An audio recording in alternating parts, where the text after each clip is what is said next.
Hello friends, आपका स्वागत है आपके चैनल सैटरडे नाइट्स पर। लेकिन वीडियो में आगे बढ़ने से पहले आप चैनल को सब्सक्राइब कर लें और बेल आइकन को प्रेस कर दें।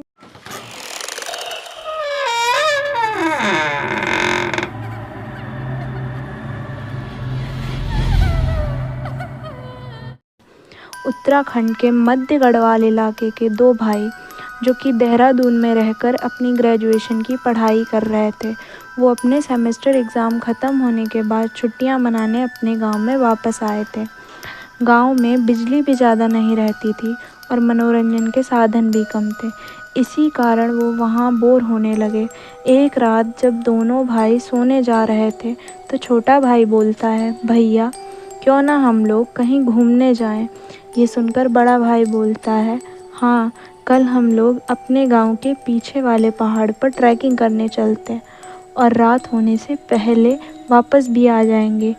बड़ा भाई भी जाने के लिए तैयार हो जाता है और दोनों बातें करते हुए सो जाते हैं।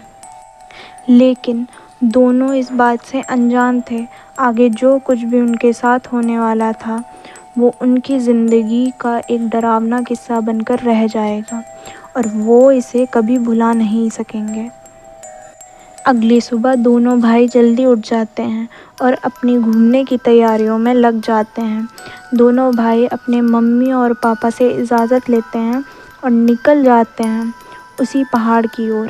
लगभग 5.5 घंटे की ट्रैकिंग के बाद वो पहाड़ के सबसे ज़्यादा ऊंचाई पर थे, जहाँ पहाड़ का जंगल बहुत ही घना और डरावना था। पेड़ों की शाखाएं आपस में उलझी हुई थीं और सूरज की किरणें मुश्किल से ही ज़मीन तक पहुंच पा रही थीं। वहां घूमते घूमते कब रात हो जाती है उन्हें पता ही नहीं चलता और दोनों थक भी चुके थे।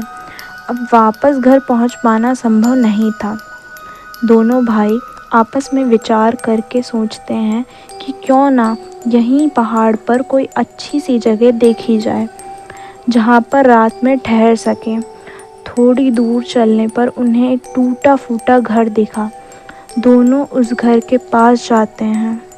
उस घर को देखकर ऐसा लग रहा था मानो वहाँ पर वर्षों से कोई भी नहीं आया हो। उसके चारों ओर अजीब सी शांति छाई हुई थी और ऐसा लग रहा था मानो वहाँ समय ठहर सा गया हो। ये देखकर बड़ा भाई बोलता है, मुझे नहीं लगता कि हमें यहाँ रुकना चाहिए। लेकिन तभी छोटा भाई बोलता है, क्यों ना हमें अंदर जाकर देखना चाहिए और हमारे पास इससे बेहतर रात बिताने और जंगली जानवरों से बचने के लिए यहाँ कोई और जगह भी तो नहीं है। दोनों भाई किसी तरह से घर के अंदर चले जाते हैं।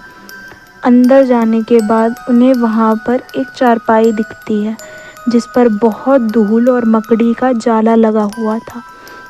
दोनों भाइयों ने मिलकर धूल और मकड़ी के जाले को साफ किया और उसी चारपाई पर लेट गए। अचानक उनकी नज़र दीवार पर टंगी पेंटिंग पर जाती है, जिसे देखकर ऐसा लग रहा था मानो पेंटिंग में दिख रहा वो आदमी उन दोनों को ही घूर रहा हो। उन्हें ये देखकर थोड़ा अजीब लगता है, पर दोनों भाई इस बात पर इतना ध्यान नहीं देते हैं और बहुत ज़्यादा थके होने के कारण सो जाते हैं। लेकिन अचानक आधी रात को उन्हें किसी आदमी के रोने की आवाज़ आती है और दोनों की नींद खुल जाती है। दोनों सोच रहे होते हैं कि इतनी रात को इस जगह हमारे अलावा और कौन है। तभी उन्हें कमरे में एक काली परछाई दिखाई देती है जिसकी आंखें लाल और चमकदार थीं और वो धीरे धीरे उनकी ओर बढ़ रही थी। वो लोग देखते हैं वही आदमी है जो उस पेंटिंग में दिख रहा था, लेकिन इस बार उसका चेहरा आग से झुलसा हुआ और काफ़ी भयानक लग रहा था। उसे अपने और करीब आते हुए देखकर दोनों मन में भगवान का नाम लेकर वहाँ से भाग निकलते हैं।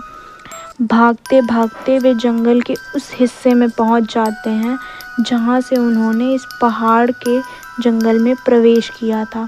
वहाँ पहुंचकर दोनों राहत की सांस लेते हैं और फिर बिना देर किए अपने गांव की ओर चल पड़ते हैं।